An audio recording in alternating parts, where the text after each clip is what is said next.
And now, together, let's move to our next topic. It's from Mr. Bryan, and he's going to share with us about the topic that for the journey of marine environmental protection. Yes, so now I would like to invite Mr. Bryan to share this topic with us. Hello, everyone. Good Yeah, hello. evening. It's nice to meet you. So, thank you, Ivan, for sharing the screen. Okay, so once again, I want to thanks to Cambria organizer for organizing this amazing webinar, and I really thank you for inviting me to share about my journey for marine environmental protection. First of all, I want to introduce myself. Can you next the slide? Okay, my name is Bryan Auriol. You can call me Bryan. So I'm currently working as a coral reef and surf conservation partnership officer with Conservasi Indonesia or Conservation International, where I'm focused on protecting marine and coastal ecosystem. And my goal is to make a positive impact on the marine conservation.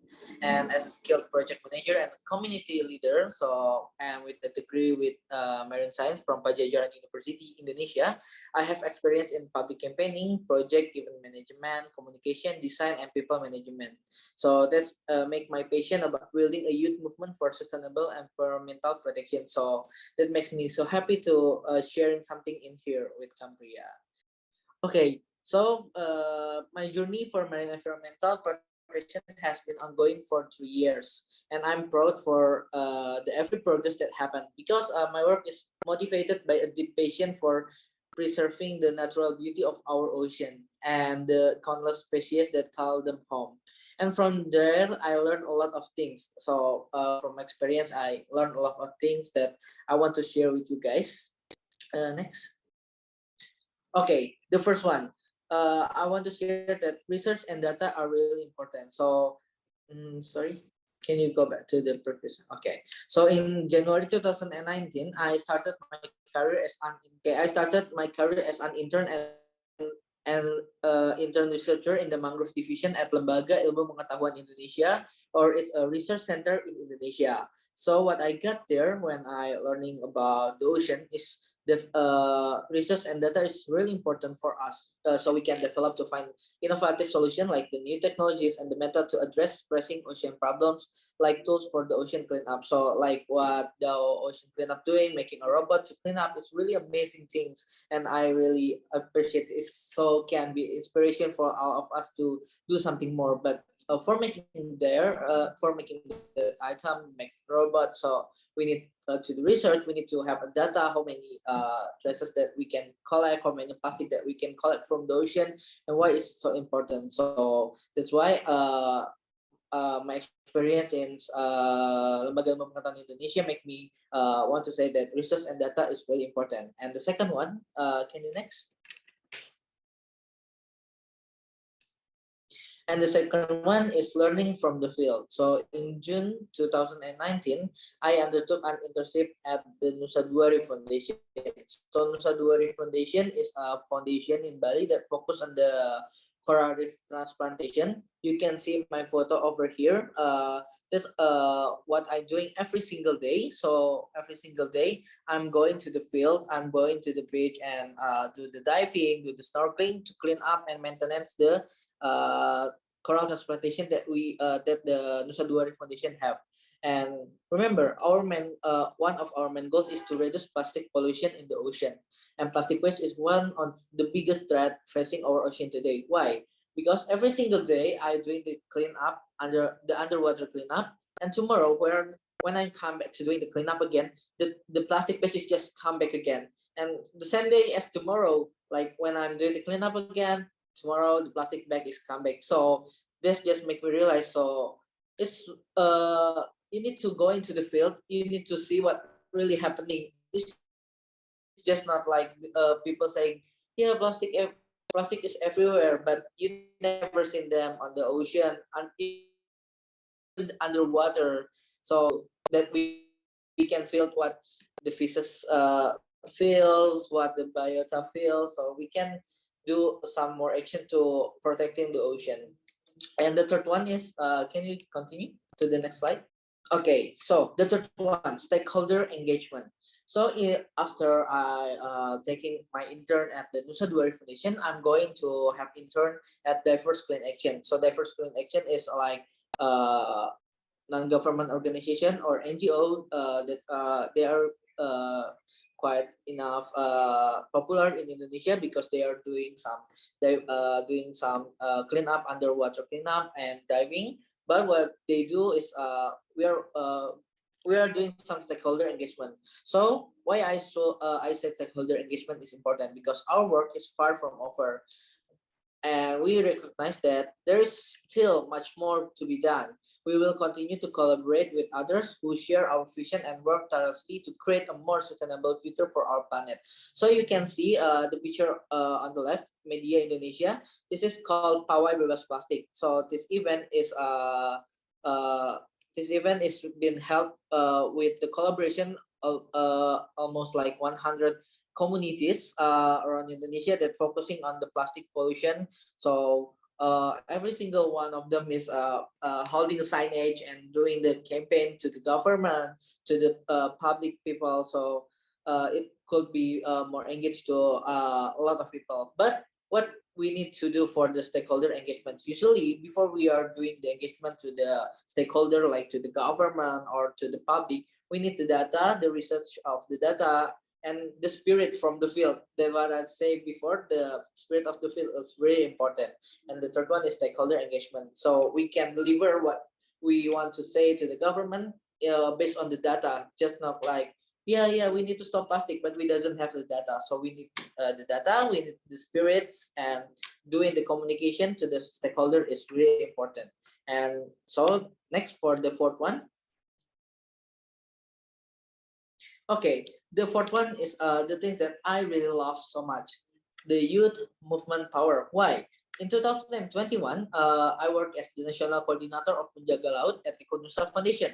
So in this, I successfully mobilized 19,000 youth, 140 coastal communities, and the 33 provinces in Indonesia to the joint national movement for ocean protection in the support of the Penjaga Laut campaign and marine conservation.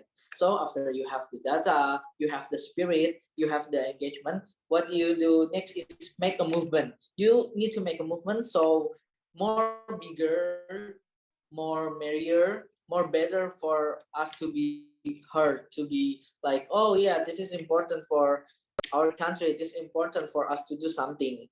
And together we can make a difference and protect our ocean for generation to come. We are inspired by the many individuals and organizations who are working towards a more sustainable future, and we are committed to part of the solution. So like I'm so happy that Cambria invited the young generation so they can have the spirit, they can share their spirit to us too, so we can still doing the action together. And this is the important, yeah, youth movement power. So maybe all of you in here are inspired the youth. You can this the photo on the left is on the G20 event where are there are many countries coming here. We are sharing something. We are so I'm going to the next one. The next one is education. Why I said the education is the important things. So by the end of 2022, I'm joining Bye Pasik Back community lead. So Bye Pasik Back is a youth-led NGO.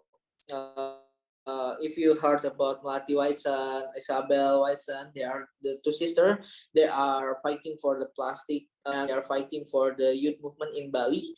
So I learned a lot from them that education is the key. So at the first, after I have the youth movement, we are moving to having the education things to the children at the schools, so they can have a spirit, they have the knowledge to do something like us. So after they see some example that we are doing something good, we are starting again from the education. Because why? We use the technology, education, and policy change to reduce the marine pollution. We work with the government, business, and individuals to achieve a more sustainable future by advocating for policy change, partnering with business to reduce their plastic consumption, and educating people about the consequence of their action. So from the education things, we can educate the government, we can educate the businesses, even the individual, for them to, whatever you're doing for the plastic, it could be impact for us. That's why I said the education is the 5-1. So we are going to the last one for the next slide. Okay, local base. This is what I really like right now because I'm working on it. In January 2023, I'm joined at Conservasi Indonesia as Coral Reef and Surf Conservation Partnership Officer to carry out the Surf Protected Area initiative in Indonesia. And in this position, I'm learning a lot that the local base is really important. Why? Indonesia is archipelagic country. We have a lot of island. We have a lot of villages in Indonesia. And what we need to do, we cannot maintain for every area. But if we working with the local area, we are working with the village, we can making a more bigger impact. Why? Because the village is on the field every single day. So if we can collaborate with them, if we help them to doing something more sustainable things, so just not we are coming to the village and we are doing a cleanup for one time event. We are better to doing to coming into the village. We are talking to them. We are help them to making the regulation of their own, because every local area have their own regulation for protecting their area. So this is the important for us to help them to making the regulation to be applied in their area. So after that, they can manage their own waste. They can produce something from their waste, and it's going to be the circular economy is going to be good. That's the important point. So we are working with the local communities to promote marine conservation through the sustainable practices. Our outreach program is inspire positive change and encourage people to take action. So it's bring me to meet, the Ministry of the Environmental, the Forestry, Ibu Siti, she's from Indonesia. On the get there are some meet at Wakatobi. So Wakatobi is one of the island that have the tourism, the big tourism in Indonesia, and they have a lot of plastic. That's why we are doing it local. We are working together with the government. We are working together with the desa, so they can manage their own waste. So these are the things that I could share to you guys about protecting our ocean, starting from the research and data, and continue it with the with the stakeholder engagement. We are continuing the youth movement and the education, and then the local base. So if we are combining it together, I'm sure that we are could make some impacts for us. So for the last slide. And for the last slide, I want to say to all of you here, don't be afraid to different and stand out. The world needs people like you who are willing to make a change. Thank you. Yeah, so nice, Mr. Bryan. Thanks a lot for sharing. Yeah, thank you for your contribution. What an amazing journey. Yeah, thank you so much. Yeah, so now we will come to the last sharing from Mr. Ryan, who has many years of experience in researching and developing underwater robots. And he will share with us the topic, a look at current ocean cleanup robots.